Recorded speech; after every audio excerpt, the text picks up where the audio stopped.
Bienvenue dans Deep Media, le podcast qui décrypte les médias à l'heure du numérique. Je suis Julien Bougeot, consultant social media et IA générative, mais avant tout passionné et curieux de l'univers média depuis plus de 15 ans.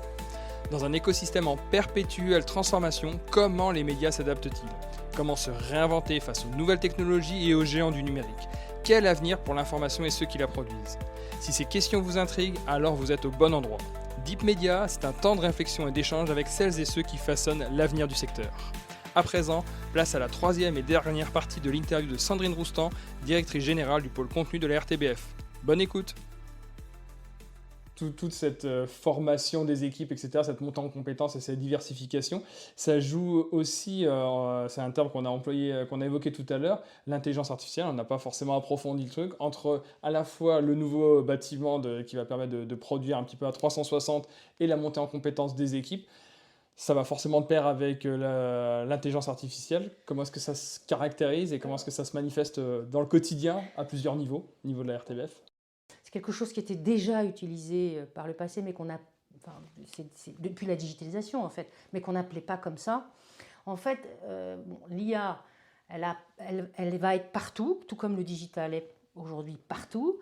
Nous, ça nous rajoute une couche de formation, parce que ça fait peur, précisément sur un thème, et unique thème en réalité, qui est l'IA va faire mon travail à ma place.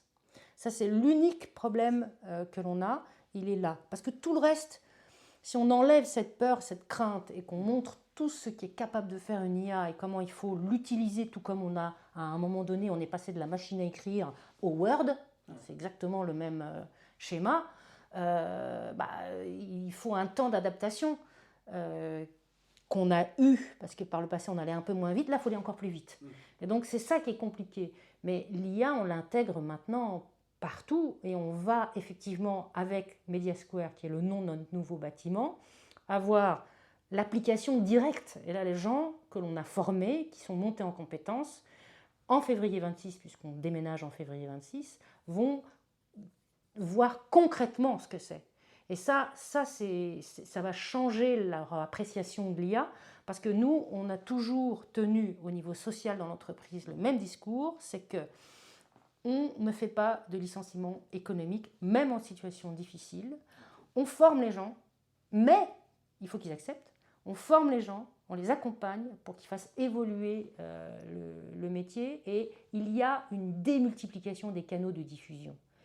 Nous sommes et nous allons devenir de plus en plus des médiavores. Donc, il y a une étude assez sérieuse, je ne me rappelle plus malheureusement la source, mais qui dit que d'ici 2030, nous allons consommer jusqu'à 9h30 de contenu, lire, écrire, voir, etc. Parce qu'il y en aura d'autres qui vont arriver, podcasts, etc., par jour. Donc, on va avoir besoin de gens, et on va avoir besoin, en plus de l'intelligence artificielle, et on va avoir besoin de productivité. Donc, il y aura des métiers qui vont disparaître, ça c'est clair, mais comme il y en a d'autres qui vont arriver, peut-être dans une proportion moindre, certes, mais qui vont de toute façon nécessiter plus de monde pour pouvoir produire plus, parce qu'il y a plus de canaux et qu'on a besoin de plus de contenu. Donc voilà, l'intelligence artificielle va servir à ça en fait. C'est ça. Et c'est l'accompagnement en fait qui fait que ça va pas créer cette espèce de rupture comme certains le craignent. Ça peut le créer dans certains métiers, il ne faut pas être non plus naïf, mais encore une fois, si on se forme, si on considère l'IA comme un véritable assistant, si on arrive à maîtriser l'outil pour justement qu'il nous serve à se débarrasser des tâches un petit peu répétitives, on va arriver à quelque chose en fait d'assez génial. Il faut juste par l'exemple, sans arrêt montrer par l'exemple ce que ça peut apporter à la personne qui l'utilise. Et là, avant on va dire février 26 et ce déménagement dans le Media Square, comment il y a des exemples concrets déjà d'applications de l'IA ? Alors heureusement qu'on l'utilise déjà et qu'on n'attend pas les murs de Media Square, parce qu'on a un certain nombre d'applications de logiciels qu'on utilise. On en a aussi créé nous en interne pour qu'elles soient tunisées exactement à ce dont on a besoin. On l'utilise dans la préparation de la production déjà beaucoup pour justement gérer toute la partie dérochage. Pour les professionnels qui connaissent, c'est qu'il faut décrire tout ce qui est dit dans tous les tournages pour pouvoir faire des montages rapides. On l'utilise pour le séquençage, on l'utilise pour préparer des trailers, on l'utilise pour préparer des bandes annonces, on l'utilise pour se projeter dans des décors qu'on voudrait fabriquer, mais on voudrait voir ce que ça donne avant de dépenser des fortunes dans certains décors. On l'utilise, alors ça c'est pour toute la partie production, on l'utilisera dans des outils aussi d'automatisation dans des studios, on l'utilise à tous les niveaux en réalité, on va l'utiliser. La recherche aussi, ça va être ce qu'on appelle la recherche documentaire par rapport aux archives. On va utiliser la reconnaissance faciale si on veut faire, je ne sais pas, quelqu'un malheureusement meurt demain et on n'était pas préparé. Et c'est une grande figure, je ne sais pas, de la littérature. On va pouvoir rentrer son nom, aller rechercher toutes les archives en rentrant juste son nom, parce qu'on aura par avant, et ça aussi on s'en occupe à la RTBF, rentrer toutes les métadonnées, toutes les descriptions du contenu de manière très claire, et on va pouvoir utiliser comme ça de manière très rapide et sortir un sujet en 1 minute, là où il fallait... franchement, 5 jours par le passé. Donc, je trouve que c'est génial. Et il n'y a pas de domaines qui sont interdits, par exemple le domaine de l'info aussi. Alors, si, bien sûr, il y a des précautions à prendre, évidemment. Il y a des problématiques de droit d'auteur, ça, il ne faut pas...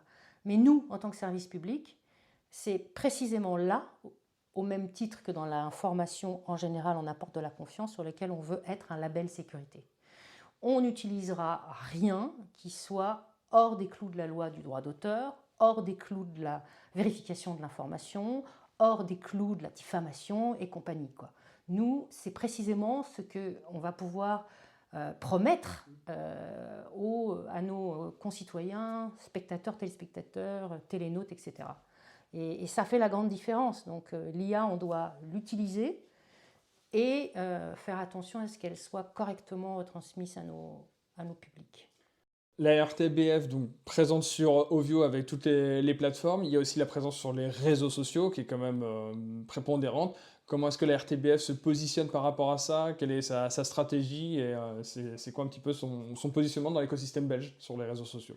Déjà, on va revenir un tout petit peu. Donc, on est un média de service public. Ça, c'est très important parce que ce que les gens ne savent pas, c'est qu'on a des obligations en tant que média de service public. C'est-à-dire qu'on nous a donné historiquement, il y a des années, la concession de canaux de distribution, en l'occurrence ce qu'on appelle la TV et la radio linéaire, mais contre des missions.